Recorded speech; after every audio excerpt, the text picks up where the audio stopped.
할렐루야! 오늘 밤 여러분과 함께하는 귀한 시간에 성령님께서 역사하셔서 우리의 모든 질병과 문제와 우리 삶의 모든 것들을 해결하는 하나님의 응답받는 역사가 임하기를 원합니다. 오늘 본문은 사도행전 4장 10절의 말씀을 잡아보았습니다. 나사렛 예수 그리스도의 이름으로 이 사람이 건강하게 되어 너희 앞에 섰느니라 라는 이런 말씀입니다. 이 말씀을 선택한 이유는 지금 방송을 보시고 있는 여러분 가운데에 이와 같이 연약한 육체 때문에 또 우리의 환경과 삶의 많은 옥쇠, 우리를 이제 꽁꽁 묶어놓은 모든 결박을 풀어버릴 수 있는 말씀이기 때문에 이 말씀으로 여러분에게 선언하고 그 선언의 말씀을 믿는 자에게 하나님의 구원의 약속이 이루어지기를 원합니다. 먼저 우리는 오늘 여기 4장에 나와 있는 이 사람의 앞전에 3장에 나와 있는 형편을 바라볼 수 있습니다. 이 사람은 나면서부터 못 걷게 된 이라고 성경이 말하고 있습니다. 그렇습니다. 이 사람이 누구냐면 나면서부터 못 걷는 사람입니다. 이것은 대단히 비극적인 일입니다. 어머니 배에서 나오는 순간부터 그는 한 번도 일어서 본 적이 없고 걸어본 적이 없는 사람입니다. 그래서 이 사람은 사람들이 메고 와서 그가 거지 구걸을 하고 있는 성전 미문 앞에다가 놓아서 거기서 지나가는 사람들에게 구걸하여 얻어먹고 사는 신세가 되었다는 것입니다. 성전에 들어가는 사람들에게 구걸하며 사는 신세, 그 자리에 그냥 앉아 있는 사람이 되었다는 것입니다. 그의 자리는 어머니 배에서 나와서 얼마 되지 않아서 그때부터 성전 미문 앞에 앉아가지고 지나가는 사람들을 쳐다보며 살아갈 수밖에 없는 그런 존재가 되었다라고 하는 사실입니다. 이것이 이 사람의 절망에 빠진 형편입니다. 그러다가 그는 어느 날 만남을 갖습니다. 제9시가 되어가지고 기도할 즈음에 베드로와 요한이 성전에 가고 있는데 그 성전 앞에 미문에 있는 그 거지를 바라보게 됩니다. 그런데 가만히 보니까 이 사람이 구원을 받을 만한 믿음을 가지고 있었습니다. 거지 노릇은 해도 그 중심을 보고 있는 베드로와 요한은 가만히 보니 이 사람에게 하나님이 역사하고 하나님을 흠모하는 그 마음을 보고 그를 향하여 주목하여 보기 시작합니다. 그리고는 이렇게 말합니다. 우리를 보라. 그래서 이 거지는 생각하기를 저분이 우리한테 무엇을 주실란가 하면서 그를 쳐다보게 됩니다. 그러자 베드로와 요한이 있는 자리에서 베드로는 그에게 선물을 주기 시작합니다. 금과 은은 내게 없다. 내게는 은과 금이 없지만, 즉 그가 얘기하고 있는 것은 그 거지가 원하는 것은 물질이었어. 돈 한 푼, 빵 한 덩이. 그래서 그의 욕심을 채우고 거기 주저앉아서 사는 인생이지만 모질고 긴 인생을 살아가기 위해서 필요한 물질을 구했기 때문에 은과 금이라는 말을 씁니다. 네가 가장 원하고 있는 은과 금은 내게 없지만 그러나 내게 있는 것을 너에게 준다라고 말합니다. 베드로가 가진 게 뭡니까? 믿음밖에 없어요. 베드로가 가진 게 뭡니까? 나사렛 예수 그리스도의 이름밖에 없어요. 사도들이 가진 것은 성령과 믿음과 기도를 통한 능력밖에 없었어요. 경전의 신비한 능력밖에 없었어요. 그래서 그가 말하기를 내게 있는 것이 그건데 그 중에서 가장 위대한 이 모든 것의 근원이 되는 나사렛 예수의 이름으로 일어나 걸어라 이렇게 말씀합니다. 오늘 여기 선물이 필요합니다. 이 사람은 지금 그가 원한 것이 아닌 다른 것을 받게 됩니다. 물질이 아닌 신령한 것을 받게 됩니다. 눈에 보이는 가시적인 것이 아니라 눈에 보이지 않는 불가시적인 걸 보게 됩니다. 땅에 기름진 것이 아니라 사실은 신령한 것을 그에게 허락하기 시작합니다. 그리하여 이런 선물을 받았습니다. 그리고는 베드로가 가서 그의 오른손을 잡아 일으키니까 발과 발목에 힘을 얻고 뛰어서서 걸으며 성전에 들어가면서 걷기도 하고 뛰기도 하며 하나님을 찬송하게 되었다라고 성경은 말씀하고 있습니다. 여러분 놀라운 것은 이 사람은 평생에 한 번도 걸어본 적이 없는 사람이에요. 태어날 때부터 그는 걸어본 적이 없었습니다. 여러분 그렇다면 저는 그런 환자들을 본 적이 있습니다. 태어나면서부터 몸에 지체에 이상이 있는 분들은 거기에 있는 근육과 뼈가 자라지를 못합니다. 그러니까 이 사람은 앉아있어 평생을 앉아서 살았기 때문에 다리에 뼈하고 가죽밖에 없었을 겁니다. 대부분이 그렇습니다. 살과 가죽이 병원에 오래 입원해서 꼼짝 못하고 있는 사람들이 점점 몸이 야위어가는 것처럼 이 사람의 다리는 그런 상황이었습니다. 처음 느껴보는 것, 발과 발목에 힘이 들어갑니다. 신경이 살아납니다. 어떤 근육이 생겨났습니다.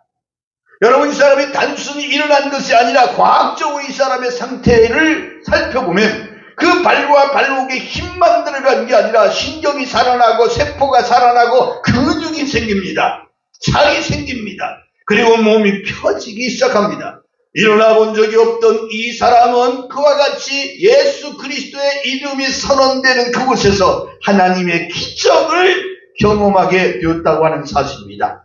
그렇다면 오늘 이제 조금 더 확대 해석해서 우리는 어떠한가라는 생각을 해봅니다. 이 사람처럼 우리는 어쩌면 살면서 이 세상에 처음부터 절망된 상태라고 선언하는 예가 있습니다.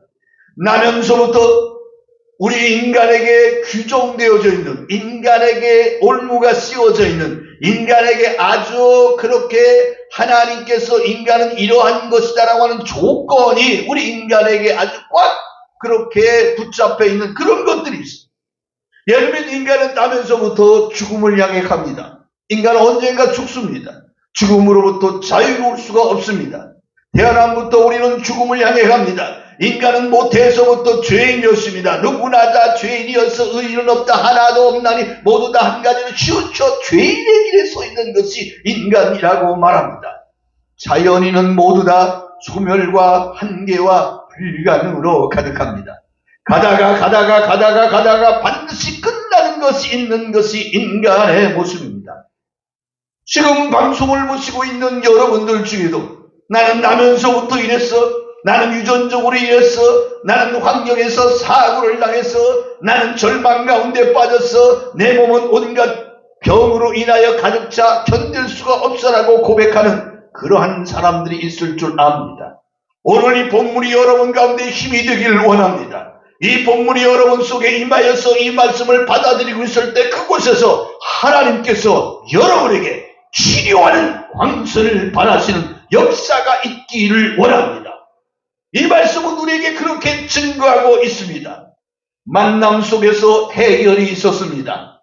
이 정말 꼼짝 못하는 이 사람은 이제 만남이라고 하는 걸 통해서 베드로와 요한을 만납니다. 그런데 베드로와 요한만 만난 게 아니라 베드로와 요한이 전하고 있는 예수 그리스도를 만납니다.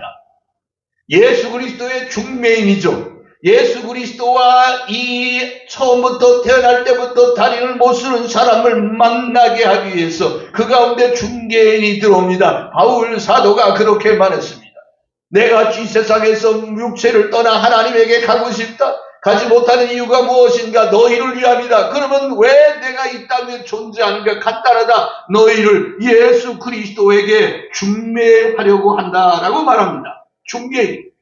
중매 안에 서가지고 이 사람과 저 사람을 만나게 한다는데 오늘 베드로와 요한이 바로 이 사람들을 만났을 때에 여기서 끝나는 것이 아니라 이 베드로 속에 있는 나사렛 예수를 만나야만 근본적인 문제가 해결된다는 것입니다. 베드로를 만났다고 해결되는 게 아닙니다. 요한을 만났다고 해결되는 게 아닙니다. 유명한 신유의 부흥강사를 만났다고 해결되는 게 아닙니다. 능력 많은 40일 기도를 하고 수십 년간 성경을 연구한 그런 사람을 만났다고 해결되는 게 아니라 그들이 전하고 있는 나사렛 예수를 만날 때 기적이 동반된다고 하는 사실입니다. 만남 속에 해결이 있습니다. 그리스도를 만나면 끝난 것입니다. 오늘 그가 기다리는 것은 은과 금이었지만 왜 엉뚱한 사람들이 나타나서 그들이 가지고 있는 인간의 문제를 해결하자 근본적인 해결책을 우리 가운데 제시합니다. 지금 네가 가지고 있는 나면서부터 너는 그렇게 결정되어진 그 운명을 끊어버리고 새 삶을 살 수 있는 놀라운 역사가 일어나는데 그것은 바로 내가 가진 것, 그리고 이제 네가 가져야 될 것, 너의 영혼과 너의 마음과 너의 인생과 너의 삶을 통치하시고 너를 인도하시고 너와 함께 하시고 너에게 구원을 주신 그 그리스도가 네 가운데 들어갈 때에 기적이 일어난다는 선언을 지금 하고 있는 것입니다. 우리는 모든 문제를 우리의 지식으로만 해결하려고 합니다. 인간의 모든 약한 지식과 꾀와 방법을 가지고서 어떻게든지 이 문제를 해결하려고 합니다. 아마도 이 아이가 태어났을 때에 이 사람은 40여 세가 넘은 사람인데 이 사람이 처음에 출생했을 때 집안 식구들이 약도 먹여보고 용한 의사도 만나보고 침도 맞아보고 뜸도 떠보고 온갖 방법을 다 썼을 겁니다. 하지만 해결되지 않았습니다. 이제 이 사람이 가지고 있는 절망감, 나는 이렇게 태어나서 이렇게 거지로 살다가 이렇게 죽어야지라고 하는 끝장난 자신의 숙명을 받아들이며 살고 있을 때에 베드로는 찾아와서 그에게 강력한 승리의 메시지를 던집니다. 일어나 걸으라는 겁니다. 이것은 선물입니다. 사도행전 4장 12절에 가보니까 바울 사도는 이 문제 때문에 많은 사람들 앞에 연설을 하게 되는데 그때 그 연설의 내용 중에 이런 말을 합니다. 다른 이로서는 구원을 받을 수가 없나니 천하 사람 중에 구원을 받을 만한 다른 이름을 우리에게 주신 일이 없습니다. 우리 하나님께서는 구원받을 수 없는 이 세상에 구원하실 수 있는 유일한 분을 보내셨는데 그것은 예수 그리스도밖에 없다라는 선언을 하고 있는 것입니다. 그렇습니다. 예수 그리스도만이 우리를 구원할 수 있는 유일한 능력이요 지혜요 하나님께서 우리에게 주신 유일한 증표가 된 것입니다. 예수의 이름은 구원이며 지혜이며 능력이며 존귀와 힘과 영광과 부귀를 가지고 있는 오직 이 땅에 우리가 찬양하고 우리가 경배하고 우리가 높여야 될 가장 완벽한 단 한 분의 이름을 가진 분이 그분이 바로 나사렛 예수라고 하는 분이십니다. 예수의 이름은 마귀와 흑암의 권세와 공중 권세와 악의 권세와 또한 죽음까지도 이기신 승리자의 이름이 된 것입니다. 예수의 이름은 하늘 능력을 끌어다 쓰는 마침표입니다. 예수의 이름으로 문을 여는 순간 하늘의 능력이 예수의 이름을 tum다 예수 그리스도의 놀라운 이름을 듣고 천군과 천사가 움직이고 하늘이 움직이는 주님이 말씀하셨습니다. 너희가 이러이러한 기도를 해라. 그리고 마지막에는 내 이름으로 구하면 내 아버지께서 자기 영광을 위하여 시행하실 거라고 말씀하셨습니다. 그러므로 예수의 이름은 천상계를 움직일 수 있습니다. 예수의 이름은 천군과 천사도 움직일 수 있습니다. 예수의 이름은 이 땅에 그 어떤 불가능한 것도 오늘 예수 그리스도의 이름이 들어가는 순간에 거기서 마침표를 찍게 됩니다. 예수의 이름으로 반드시 이룰 수가 있다고 하는 사실입니다. 예수의 이름은 오늘 여기 앉아있는 사람을 일으키는 육체의 질병만을 치유하는 것이 아닙니다. 예수의 이름은 우리의 영과 혼을 치유하십니다. 예수의 이름은 모든 걸 고칠 수 있는 능력을 가지고 있습니다. 그분은 치료하는 광선이 되어서 천빛 예수 그리스도가 세상에 오셔서 은혜와 진리 가운데 우리 가운데 오셔서 천빛 예수 그리스도가 가는 곳에 어둠이 떠나가듯이 천빛 예수 그리스도가 임하는 그곳에서 육체의 질병, 마음의 질병, 영혼의 질병을 이길 수가 있다고 하는 사실입니다. 예수의 이름은 불가능을 가능하게 만듭니다. 예수의 이름은 절망에서 희망으로 인도합니다. 예수의 이름은 이 거지가 일어나 전도자로 되게 합니다. 이 거지가 일어나 성전에 들어가 찬양하도록 합니다. 예수의 이름은 어둠 속에 있는 자를 끌어내어 빛으로 가게 합니다. 성전 밖 미문 앞에 앉아있는 이 사람을 끌어다가 성전 안마당에 들어가서 성전에 들어가서 유대인답게 하나님을 찬송하고 기도할 수 있는 그러한 놀라운 역사가 일어나게 했다는 것입니다. 사도행전 10장 38절에는 하나님이 나사렛 예수에게 성령과 능력으로 기름 붓듯 하셨으며 저가 두루 다니시며 착한 일을 행하시고 마귀에게 눌린 모든 자를 고치셨으니 이는 하나님이 함께 하셨음이라는 말씀이 등장합니다. 나사렛 예수에게 성령과 능력을 기름 붓듯 하셨답니다.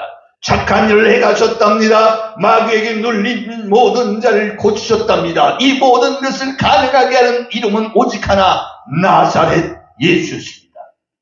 오늘날 교회는 나사렛 예수라고 하는 이분을 섬기는 것이 교회요, 오늘 모든 성도들의 본분은 나사렛 예수 그리스도와 함께 사는 것이고, 오늘 모든 하나님의 사명받고 직분받고 하나님의 일을 감당하는 모든 자들은 나사렛 예수 그리스도의 이름의 영광을 위하여 사는 자들입니다. 예수 이름은 십자가의 보혈의 은혜를 가져오는 시내와 같습니다. 비가 올 때에 시냇물이 시내를 통해서 흘러내리는 것처럼 예수의 이름으로 선언되는 그곳에 하나님의 능력이 비처럼 임하여 홍수처럼 임하여 그곳으로 모이게 됩니다. 예수의 이름은 그 어떤 강력한 마귀와 사단과 귀신들과 더불어 싸울 수 있고 그들의 괴계, 그들의 강력한 이론을 부술 수 있는 능력이요 하나님의 무기가 됩니다.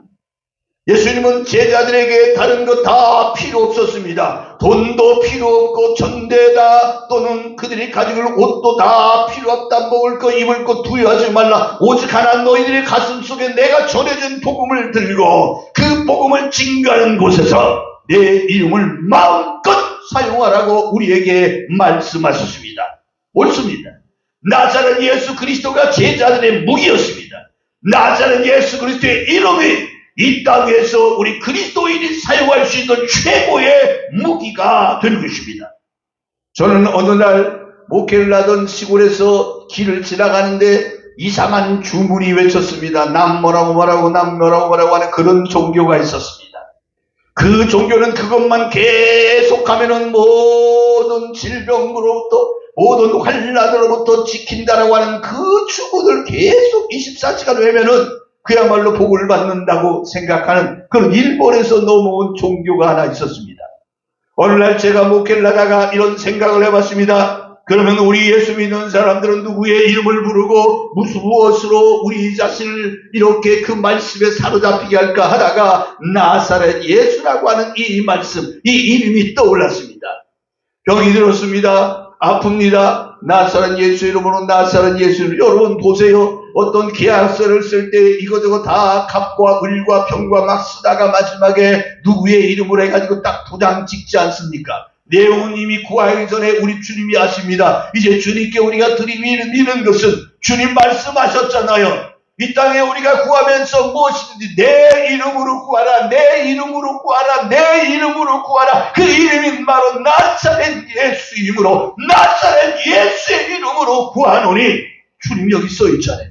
나사렛 예수, 나사렛 예수, 나사렛 예수, 나사렛 예수. 이렇게 당당히 요구하고 나아가고 있을 때에 하나님의 역사가 일어난다는 것입니다. 저도 아플 때가 있어요. 저도 괴로울 때가 있어요. 그때는 그냥 눈 뜨면 아침부터 저녁까지 하나만 매진합니다. 나사렛 예수, 나사렛 예수, 나사렛 예수, 나사렛 예수. 내가 부르다가 죽을 이름이 있다면 나사렛 예수. 내가 내 인생에서 정말로 마지막 끝에 죽어가면서 할 수 있는 유일한 이름이 있다면 나사렛 예수. 그 나사렛 예수 이름을 계속 불러서 사용하는 것입니다. 그러면 오늘 어떤 일이 벌어집니까? 지금은 은혜 받을 만한 때요, 구원의 날임이 분명합니다. 성경은 언제나 동일하신 하나님이라고 말씀합니다. 지금도 역사하시는 하나님이라고 말씀합니다. 2000년 전에 예루살렘에서 일어났던 이 이야기가 동일하게 오늘 우리가 살고 있는 이 삶의 현실 속에서도 나타나야 합니다. 전 지구적으로도 나타나야 합니다. 한국에서 나타나야 합니다. 여러분이 드리고 있는 교회에서도 나타나야 합니다. 그는 이렇게 고백합니다. 나는 나면서부터 팔자가 그래. 나는 운명적으로 거지로 태어났어. 나는 남의 도움을 받아서 이제 그 사람들이 나를 데려다가 성전 미문에 앉혀줘서 거기서 구걸하면서 살아가야 해 라고 하면서 자기 자신의 인생을 자신의 환경과 육체 때문에 포기하고 그것을 숙명으로 받아들이고 있다는 것입니다. 그런데 지금 당신 앞에 찾아온 베드로와 요한을 만나십시오. 여러분에게 찾아온 오늘 이 본문의 말씀을 받아들이십시오. 살아있는 하나님, 십자가의 능력, 살아있는 그 능력, 살아있는 놀라운 기적으로 누군가는 말합니다. 보지 않고 믿는 자가 복되다. 요한복음 20장에 보면 예수님께서 부활하셔서 제자들에게 이렇게 말합니다. 너는 나를 본고로 믿느냐? 보지 못하고 믿는 자들은 복되도다. 도마에게 하신 말씀이죠. 그런데 많은 그리스도인들이 여기서 착각에 빠집니다. 그것은 뭐냐면 어떤 사람이 병들어 가지고 기도하고 또 신령한 하나님의 은사를 체험하고 하나님의 능력을 경험해서 육체의 질병과 고통으로 해결을 달라고 기적을 달라고 표적을 달라고 이사와 이적을 구하면은 옆구리 쿡쿡 찌르면 누가 이렇게 말합니다. 야, 보지 않고 믿는 자가 더 복되냐? 그러니까 꼭 그렇게 기적을 체험하려고 하지 마 라고 얘기합니다. 여러분 이 말에 속지 마십시오. 도마에게 부활하신 예수님께서 보지 않고 믿는 자가 더 복되다라고 말씀하신 것은 부활에 관한 얘기였어요. 부활에 관한 얘기였어요. 내가 부활했다. 그러니까 부활한 나를 만나는 그 중요한 게 아니야. 내가 예전에 말하지 않았느냐? 죽었다가 다시 살아날 것이라고 그걸 믿는 자가 더 복된 거야 라는 말씀입니다. 예수님은 표적과 기적에 대해서 굉장히 우리들에게 많은 요구를 하셨습니다. 여러분, 지금 예수님은 제자들에게 주신 이야기에 대해서 이 본문을 가지고 말하면 기적도 보지 말라가 아닙니다. 기적은 봐야 합니다. 표적도 보지 말라가 아닙니다. 표적은 일으켜야 합니다. 오늘 예수님의 제자들에게 마태복음 10장에서는 세 가지 권능을 주신다고 말씀합니다. 너희가 복음을 전하러 가라. 그러면 너희가 성령이 충만하고 예수 그리스도의 이름으로 어떤 일을 벌이느냐? 세 가지의 놀라운 능력을 허락해 주시는데 더러운 귀신을 쫓아내며 모든 병과 모든 약한 것을 고치는 권능을 주신다. 여러분, 제자들에게 분명히 귀신을 쫓아내고 모든 병과 모든 약한 것을 고치는 권능을 주십니다. 그런데 사람들은 아니요, 그런 거 필요 없어. 귀신 쫓아가는 거, 쫓겨나는 거, 모든 병 고치는 거, 약한 거 고치는 거, 그런 거 하지 마. 왜? 보지 않고 믿는 자가 더 복되게 속지 마십시오. 보지 않고 믿는 자가 복된다라고 하는 것은 예수 그리스도의 부활의 사건에 거기에만 규정되는 말씀이야. 거기에 적용되는 말씀이야. 그러면 오늘 예수 그리스도는 동일하신 하나님이야. 능력은 동일합니다. 하나님의 권능도 동일합니다. 하나님의 약속도 동일합니다. 예수 그리스도가 제자들에게 준 이 권능도 동일합니다. 이 권세도 동일합니다. 그렇다면 지금 이 시대에도 이 역사가 일어나야 된다고 하는 겁니다. 마지막 말세가 되니까 불법을 행하는 자, 악한 거짓된 자들이 나오는데 특히 거짓 선지자들이 나와가지고 온갖 표적과 기적을 일으키는데 그런 걸 우리가 지금 사는 세상이 말세가 되었으니 표적과 기적은 일으키지 않는 게 좋겠다라고 말한다면 그건 마귀가 하는 말입니다. 저 사악한 무리들이 일으키는 기적과 오늘 예수 그리스도의 제자들과 하나님의 백성들이 일으키는 기적은 차이가 있어요. 그들은 하늘에서 불이 내리는 만큼 능력이 있답니다. 하늘에서 내리는 불로 사람을 태워줄 만큼 엄청난 능력이 있답니다. 이건 죽이는 권세. 그러나 예수 그리스도를 믿는 자들은 사람을 죽이는 권세를 쓰는 게 아니라 병을 고치고 귀신을 쫓아내고 죽은 자를 살리는 예수 그리스도의 권능 가운데 하나님의 기적이 역사하고 있다는 사실입니다. 예수님은 왜 기적을 행하셨습니까? 그분은 3년간 세상에 계셨습니다. 이 3년간 있으면서 짧은 시간에 복음을 증가하는 가장 최단시간에 놀라운 사건들은 기적이었습니다. 예수 그리스도의 권능을 일으키는 것입니다.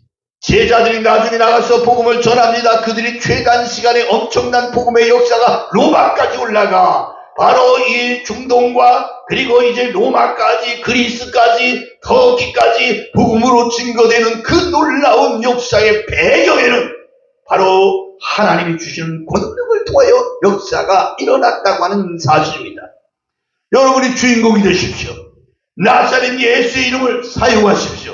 그의 이름을 부르십시오.